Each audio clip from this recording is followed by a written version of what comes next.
राम राम. मी Prakash Mahajan, Mahajan and Mahajan YouTube चॅनलसाठी.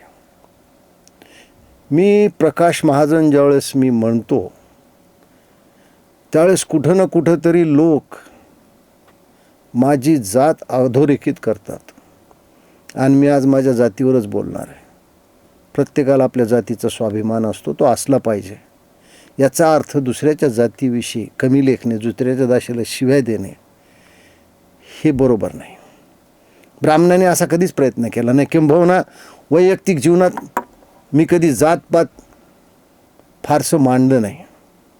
पण कधीकधी मी ज्यावेळेस प्रसारमाध्यमातून उच्च विभूषित लोकांचं ब्राह्मणाविषयीचं मत ज्यावेळेस ऐकतो त्यावेळेस मी खूप व्यथित होतो.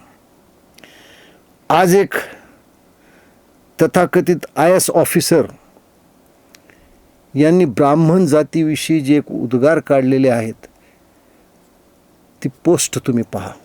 आरक्षण मिलना चाहिए जब तक कि मेरे बेटे को कोई ब्राह्मण अपनी बेटी दान नहीं करते या उससे उसका संबंध नहीं बना दे. केवल आर्थिक आधार की अगर बात है तो पाहिली किती नीच मनोवृत्ती आहे. नीच. तुम्हाला ब्राह्मण स्त्री ही सहचारणी धर्मपत्नी म्हणून नको आहे, तुम्हाला ती उपभोगण्यासाठी पाहिजे. म्हणजे तुम्ही स्त्रीकडे कोणत्या दृष्टीनं पाहतात, तुम्ही किती शिकलात ह्याला महत्त्व नाही. शिक्षणानं तुमची दृष्टी व्यापक झाली नाही, ती किती संकुचित झाली, किती वासनेनं बरबटलेली या ह्याच्यातून दिसून येतं. आणि अशा वेळेस ब्राह्मण म्हणून मी ब्राह्मणाच्या संरक्षणासाठी पुढे आलं पाहिजे असं मला वाटतं, म्हणून आज व्हिडिओ करतो आहे. जो वर्माचं हेच म्हणणं असेल तर वर्मा मी तुम्हाला काही लोकांची नावं घेऊन सांगतो. आरक्षण बंद केलं का तुम्ही? खुद्द महामानव घटनेचे शिल्पकार डॉक्टर बाबासाहेब आंबेडकरांची दुसरी पत्नी सविताताई या ब्राह्मण होत्या. आरक्षण बंद केलं तुम्ही.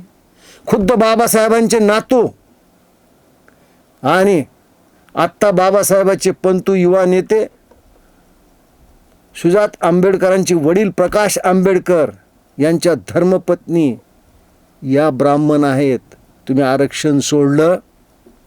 केंद्रीय मंत्री रामदास आठवले यांच्या पत्नी ब्राह्मण आहेत, तुम्ही आरक्षण सोडलं.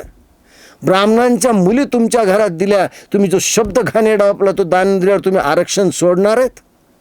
तुम्ही आरक्षण सोडणार नाहीत. मग ब्राह्मणाला अशा पद्धतीने मी शिव्या का देता?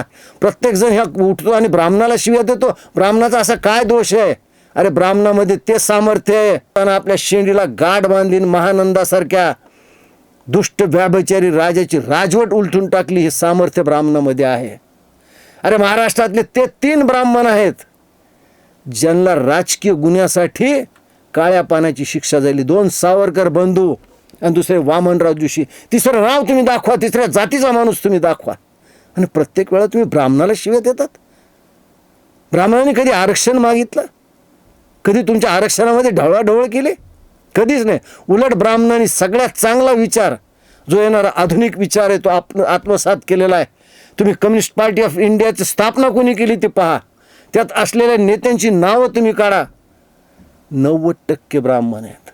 समाजवादी लोक, हे आत्ता मुलायम सिंगचे समाजवादी नाही, जुने समाजवादी लोक, जयप्रकाश नारायण, बापूसाहेब काळदाते, SM जोशी, नागा गोरे, कोण होते हे लोक?